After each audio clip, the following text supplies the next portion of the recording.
34% BC reservation 1995 నుంచి 2026 వరకు ఒక పోరాట కథ. ఈరోజు మనం మాట్లాడుకుంటున్న బీసీలకు 34% రిజర్వేషన్ అనేది నిన్న మొన్న వచ్చిన విజయం కాదు. దాదాపు 3 దశాబ్దాల చరిత్ర ఇందులో ఉంది.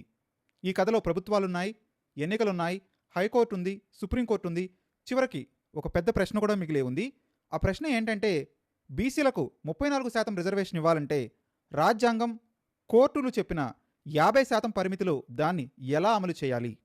ఈ కథ 1993లో ప్రారంభమైంది. 73వ రాజ్యాంగ సవరణ ద్వారా పంచాయతీరాజ్ వ్యవస్థకు రాజ్యాంగం రక్షణ కల్పించింది. ఆర్టికల్ 243D ప్రకారం ఎస్సీ ఎస్టీలకు వారి జనాభాకు అనుగుణంగా స్థానిక సంస్థల్లో రిజర్వేషన్ కల్పించే వ్యవస్థ ఏర్పడింది. అదే ఆర్టికల్ 243Dలోని మరొక ప్రొవిజన్ రాష్ట్రాలకు ఒక అవకాశాన్ని కల్పించింది. బ్యాక్వర్డ్ క్లాసెస్కు రాజకీయ రిజర్వేషన్ ఇవ్వచ్చు, కానీ రాజ్యాంగం ఒక విషయాన్ని మాత్రం చెప్పలేదు. అదేంటంటే, బీసీలకు తప్పనిసరిగా 34% ఇవ్వాలి అని మాత్రం ఎక్కడా రాజ్యాంగం చెప్పలేదు. ఆ నిర్ణయాన్ని రాష్ట్రాలకే వదిలేసింది. తర్వాత 1994లో ఆంధ్రప్రదేశ్ పంచాయతీరాజ్ చట్టం వచ్చింది. 1995లో బీసీలకు 34% రిజర్వేషన్ అమలు చేసే విధానం ప్రారంభమైంది. 1995లో ఎన్నికలు జరిగాయి, కోర్టు కేసులు వచ్చాయి.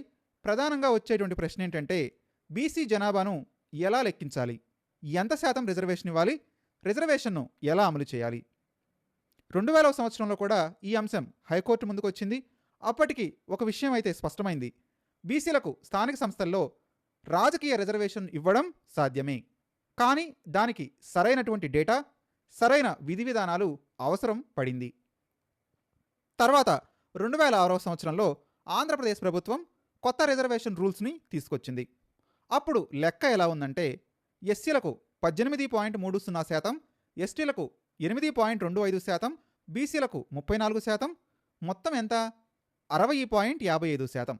అంటే అప్పటికే 50% రిజర్వేషన్ దాటిపోయింది. అయినా ఎన్నికలు జరిగాయి, బీసీలకు 34% రిజర్వేషన్ అమలు జరిగింది. తర్వాత 2010లో సుప్రీంకోర్టు ఒక చాలా ముఖ్యమైన తీర్పిచ్చింది, కె కృష్ణమూర్తి కేసు ఆధారంగా. అప్పుడు సుప్రీంకోర్టు ఏం చెప్పిందంటే, స్థానిక సంస్థల్లో బీసీలకు రాజకీయ రిజర్వేషన్ ఇవ్వవచ్చు, కానీ రాజకీయ రిజర్వేషన్ అంటే కేవలం జనాభా ప్రాతిపదికన కాదు. బీసీలకు నిజంగా రాజకీయ ప్రాతినిధ్యం ఎంత, వారు స్థానిక సంస్థల్లో వెనుకబడి ఉన్నారా అన్న విషయాలను కూడా సరిచూడాల్సినటువంటి అవసరం ఉంది. 2011వ సంవత్సరంలో ఆంధ్రప్రదేశ్ ప్రభుత్వం మళ్ళీ అదే విధానాన్ని తీసుకొచ్చింది. ఎస్సీలకు 18.30%, ఎస్టీలకు 8.25%, బీసీలకు 34%, మొత్తం మళ్ళీ 60.55%. దీనిపై హైకోర్టులో కేసులు పడ్డాయి. కేసులు వేసినటువంటి పిటిషనర్ల వాదన ఏంటంటే, మొత్తం రిజర్వేషన్ 50% దాటుతుంది, ఇది ఎలా చెల్లుతుంది? ప్రభుత్వం దీనికి ధీటైన సమాధానం చెప్పింది. బీసీలకు 34% రిజర్వేషన్ చట్టంలోనే ఉంది, గతంలో ఎన్నికల్లో కూడా మేము అమలు చేశాం, కానీ న్యాయపరమైన ప్రశ్న అలాగే నిలిచిపోయింది. తర్వాత 2013వ సంవత్సరంలో సుప్రీంకోర్టు మధ్యంతరంగా జోక్యం చేసుకొని ఎన్నికలు జరగడానికి అనుమతి ఇచ్చింది. ఆ విధంగా 2013లో బీసీలకు 34% రిజర్వేషన్తో ఎన్నికలు జరిగాయి. ఒక విషయం గుర్తుంచుకోవాలి, సుప్రీంకోర్టు ఎన్నికలకు అనుమతి ఇచ్చింది అంటే 60.55% రిజర్వేషన్ శాశ్వతంగా రాజ్యాంగబద్ధమని ఫైనల్ జడ్జిమెంట్ ఇచ్చిందని అర్థం కాదు. ఇదే తర్వాత పెద్ద తేడా కూడా అయింది. 2019లో కొత్త ఎన్నికల కోసం ప్రభుత్వం మళ్ళీ రిజర్వేషన్ను ప్రకటించింది. ఈసారి ఎస్సీలకు 19.08%, ఎస్టీలకు 6.77%, బీసీలకు 34% రిజర్వేషన్ను ప్రతిపాదించింది. అంటే మొత్తం 59.85%. మళ్ళీ ఈ అంశంపై కేసులొచ్చాయి. ఈసారి విషయం సుప్రీంకోర్టు వరకు వెళ్ళింది. 2020 జనవరి 15న సుప్రీంకోర్టు ఎన్నికల ప్రక్రియ నిలిపివేసి ముందుగా హైకోర్టు రిజర్వేషన్ సమస్యను నిర్ణయించాలని చెప్పింది. తర్వాత 2020 మార్చి 2వ తారీఖున ఏపీ బీసీ రిజర్వేషన్ చరిత్రలో ఒక టర్నింగ్ పాయింట్గా నిలిచింది. ఆంధ్రప్రదేశ్ హైకోర్టు స్పష్టంగా ఏం తెలియజేసిందంటే, ఎస్సీ ఎస్టీ బీసీ రిజర్వేషన్ కలిపి 59.85% చేయడం ఎట్టి పరిస్థితుల్లోనూ చెల్లదు. 34% బీసీ రిజర్వేషన్స్ను మినిమం ఫిక్స్డ్ కోటాగా పెట్టిన విధానాన్ని కూడా చట్టపరంగా కొట్టిపారేసింది. అప్పుడు ఎస్సీ ప్లస్ ఎస్టీ 19.08%, 6.77% కలిపి మొత్తం ఎస్సీ ఎస్టీలకు 25.85%గా పరిగణించింది. 55% సీలింగ్లో 25.85% ఎస్టీ ఎస్టీలకు కేటాయించింది. ఇక మిగిలినటువంటి 24.15% మాత్రమే బీసీలకు కేటాయించడం జరిగింది. అందుకే బీసీ రిజర్వేషన్స్ 34% నుంచి 24.15% పడిపోయింది. ఇక్కడే కథలో ఒక పెద్ద మలుపొచ్చింది. 2021లో సుప్రీంకోర్టు వికాస్ కిషన్ రావు గవాలి కేసులో ఒక కొత్త ప్రమాణాన్ని స్పష్టంగా తెలియజేసింది. దాన్నే మనం ట్రిపుల్ టెస్ట్ అంటాం. మొదటిగా బీసీల రాజకీయ వెనకబాటుతనంపై అధ్యయనం చేయడానికి ఒక డెడికేటెడ్ కమిషన్ను ఏర్పాటు చేయాలి. ఇక రెండవ టెస్ట్, ఆ కమిషన్ ఎంపిరికల్ డేటాను సేకరించాలి. ఎక్కడ బీసీలకు ఎంత రాజకీయ ప్రాధాన్యత ఉంది, ఎక్కడ వారు వెనుకబడి ఉన్నారు, ఎంత రిజర్వేషన్లు అవసరం అన్నది పరిశీలించాల్సి ఉంటుంది. ఇక మూడవ టెస్ట్ ఏంటంటే ఎస్సీ ఎస్టీ బీసీ రిజర్వేషన్లు అన్నీ కలిపి కూడా సాధారణంగా 50% పరిమితిని ఎట్టి పరిస్థితుల్లో దాటకూడదు. ఇప్పుడు మనం 2026లోకి ఉన్నాం కాబట్టి ఏపీ ప్రభుత్వం మళ్ళీ బీసీలకు 34% రిజర్వేషన్ గురించి నిర్ణయాన్ని ప్రకటించింది.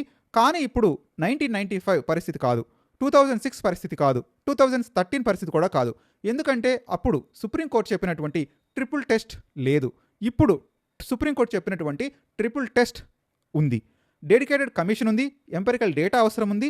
అందుకే అసలు ప్రశ్న ఇప్పుడు 34% ఇవ్వాలా వద్దా అనేది కాదు. ప్రశ్న 34% రిజర్వేషన్ను చట్టపరంగా ఎలా నిలబెడతారు. ఫర్ ఎగ్జాంపుల్, ఒక గ్రామంలో ఎస్సీ 10% ఉంటే, ఎస్టీ 5% ఉంటే, ఎస్సీ ప్లస్ ఎస్టీ కలుపుకుంటే మొత్తం 15% అవుతుంది. అక్కడ బీసీలకు 34% రిజర్వేషన్ ఇస్తే మొత్తం 49% అవుతుంది. అలాంటి పరిస్థితుల్లో ఏ విధమైనటువంటి సమస్య ఉండదు. కానీ ఎగ్జాంపుల్ 2, మరొక ప్రాంతంలో ఎస్సీ జనాభా 18%, ఎస్టీ జనాభా 8%, ఈ రెండు కలుపుకుంటే 18% plus 8% is equal to 26% SC ఎస్టీలకు కేటాయించాలి. ఇక మిగిలిన బీసీ ప్రాతిపదిక చూసుకుంటే 34% కనుక రిజర్వేషన్ ఇచ్చినట్టయితే అక్కడ మొత్తం రిజర్వేషన్ల శాతం 60%కి మించిపోతుంది. అక్కడే అసలు శిశుల సమస్య వస్తుంది. కాబట్టి ప్రభుత్వం ఒకే 34% రిజర్వేషన్ను ప్రతి గ్రామానికి, ప్రతి మండలానికి, ప్రతి వార్డుకు మెకానికల్గా అమలు చేయడం చాలా కష్టం. అలాంటి సందర్భంలో పరిష్కారం ఏమిటి అనేది కనుక ఒకసారి చూస్తే లోకల్ బాడీ వైజ్ రిజర్వేషన్ రోస్టర్ని ప్రిపేర్ చేయాల్సి ఉంటుంది. ఎక్కడ ఎస్టీ రిజర్వేషన్ తక్కువగా ఉందో అక్కడ బీసీలకు 34% వరకు రిజర్వేషన్లు కొనసాగించవచ్చు. ఎక్కడ ఎస్సీ ఎస్టీ రిజర్వేషన్ ఎక్కువగా ఉందో అక్కడ మాత్రం 50% రిజర్వేషన్ పరిధిని దాటకుండా బీసీ కోటాను నిర్ణయించాల్సి రావచ్చు. ఇదే 2026లో అసలు న్యాయపరమైనటువంటి సవాలు. కాబట్టి ఈ 30 సంవత్సరాల కథ మనకు విషయాన్ని స్పష్టంగా నేర్పుతుంది. 1995లో 34% రిజర్వేషన్ వచ్చింది, 2006లో అమలైంది, 2013లో కూడా అమలైంది, ఎన్నికలు జరిగాయి.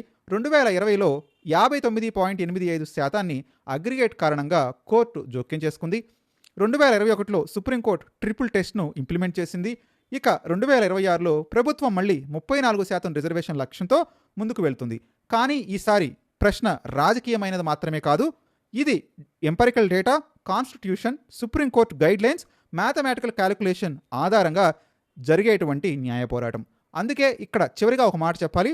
బీసీలకు రాజకీయ ప్రాధాన్యం ఇవ్వడం రాజ్యాంగబద్ధంగా సాధ్యమే, కానీ 34% అనే సంఖ్యను ప్రకటించడం ఒక పరిధి మించినటువంటి విషయం. దాన్ని ప్రతి స్థానిక సంస్థల్లో రాజ్యాంగబద్ధంగా అమలు చేసి కోర్టులో నిలబెట్టడం మరొక అసాధారణమైనటువంటి విషయం. 2026లో ఏపీ ప్రభుత్వానికి ఇదే అసలు సిసలు పరీక్ష కాబోతుంది. 34% ఎలా ప్రకటించారనేది కాదు, ఆ 34%ను triple test, empirical data, SC ST reservation 50% సీలింగ్లో ఎలా రీకన్సైల్ చేసి నిలబెడతారు అనేదే అసలు సిసలు పరీక్ష. మరి ఈ పరీక్షలో చంద్రబాబు నాయుడు అనే ప్రభుత్వం ఏ విధంగా ముందుకెళ్తుందో మనకు మరికొద్ది రోజుల్లోనూ తెలియబోతుంది.